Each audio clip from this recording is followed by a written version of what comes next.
Hi friends, welcome back to new video. Friends, ఈరోజు ఈ వీడియోలో మీకు నేను మన తెలుగు డైరెక్టర్ క్రిష్ జాగర్లమూడి గారు ఇప్పటివరకు ఎన్ని సినిమాలు తీశారు, దాంట్లో ఎన్ని హిట్ ఎన్ని ఫ్లాప్ అనేది ఈ వీడియోలో మీకు క్లారిటీగా అయితే ఎక్స్ప్లెయిన్ చేస్తాను. ఫ్రెండ్స్, లాస్ట్ వరకు చూడండి. నచ్చినట్లయితే లైక్ చేయండి. చూసిన తర్వాత మీకు నచ్చినట్లయితే సబ్స్క్రైబ్ చేసుకోండి. అలాగే పక్కన బెల్ ఐకాన్ ఉంటుందండి, అది ప్రెస్ చేసి ఆన్లో పెట్టుకుంటే నేను ఏ వీడియో పెట్టినా సరే మీకు నోటిఫికేషన్ అయితే వస్తుంది. ఫ్రెండ్స్, ఇంకా లెట్స్ స్టార్ట్ ద వీడియో. ఇంకా క్రిష్ గారు డైరెక్ట్ చేసిన ఫస్ట్ మూవీ అండి గమ్యం. ఈ సినిమా వచ్చేసరికి 2008లోనైతే రిలీజ్ చేశారనమాట. పబ్లిక్ టాక్ వచ్చేసరికి సూపర్ డూపర్ హిట్. ఇంకా రెండో ఫిల్మ్ అండి 2010లోనైతే రిలీజ్ అయితే చేశారనమాట. క్రిష్ గారే డైరెక్టర్. ఈ సినిమా పేరు వచ్చేసరికి వేదం. ఇది కూడా public talk super hit. Krish గారు డైరెక్ట్ చేసిన సినిమా పేరు వచ్చేసరికి వనం అండి.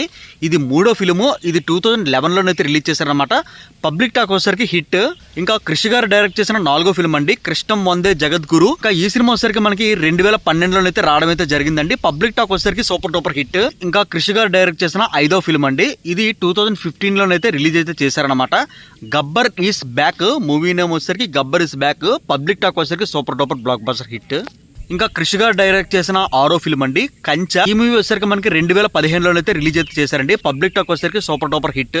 ఇంకా క్రిష్ గారు డైరెక్ట్ చేసిన గౌతమి పుత్ర శాతకర్ణి. ఇది బాలకృష్ణ గారిదండి. ఇది 2017లోనైతే రిలీజ్ అయితే చేశారనమాట. పబ్లిక్ టాక్ వచ్చేసరికి సూపర్ డూపర్ హిట్. ఇంకా 2019లోని క్రిష్ గారు డైరెక్ట్ చేసిన ఎన్టీఆర్ కథానాయకుడు. ఈ సినిమా క్రిష్ గారికి వచ్చేసరికి 8వ ఫిల్మ్ అండి. పబ్లిక్ టాక్ వచ్చేసరికి ఫ్లాప్. ఇంకా క్రిష్ గారు డైరెక్ట్ చేసిన 9th ఫిల్మ్ అండి. ఇది 2019లోనైతే రిలీజ్ అయితే చేశారనమాట. ఎన్టీఆర్ కథానాయకుడు. ఈ సినిమా పబ్లిక్ టాక్ కూడా ఫ్లాప్. ఇంకా క్రిష్ గారు డైరెక్ట్ చేసిన 2019లోనండి సినిమా పేరు వచ్చేసరికి మణికర్ణిక. పబ్లిక్ టాక్ వచ్చేసరికి యావరేజ్. ఇంకా క్రిష్ గారు డైరెక్ట్ చేసిన 11th ఫిల్మ్ అండి. ఇది 2001లోనైతే రిలీజ్ అయితే చేశారనమాట.